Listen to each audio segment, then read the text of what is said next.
Something beneath the floor. James and Rachel had just bought their first home, a fixer-upper in a sleepy Midwestern town. It had charm, space, and, according to the realtor, just a bit of character. Translation: creaky floors, old wiring, and a basement door that refused to stay shut. Probably just warped wood, James said after it opened on its own for the third time that week. But Rachel wasn't so sure. The air around the door always felt colder, like standing in front of a fridge left open.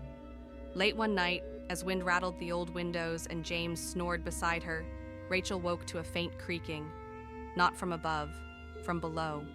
She held her breath. Creak, pause, creak, creak, like footsteps. She shook James awake. "It's coming from the basement." Grumbling, he got up and grabbed a flashlight. Together, they tiptoed downstairs. The basement door stood slightly ajar. Again, James sighed. Draft. But when he opened the door fully, a wave of cold air rushed out. Not winter cold, something deeper, older. Rachel stayed at the top of the stairs while James descended. "See? Nothing," he said, sweeping the beam across shelves and boxes. Then the light stopped. A plank in the far corner of the floor looked loose, slightly lifted.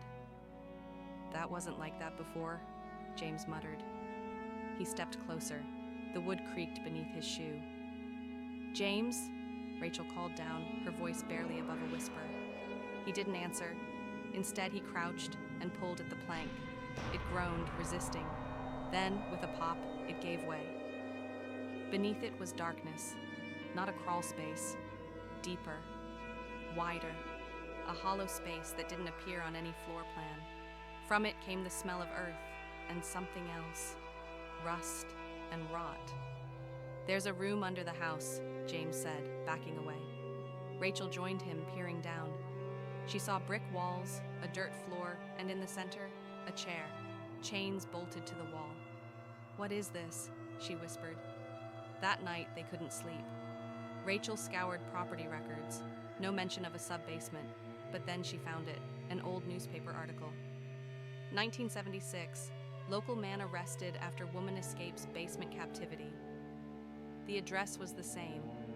The next morning, police arrived. They excavated the space. Beneath layers of dirt, they found bones. Small. Animal, maybe. Then a jaw.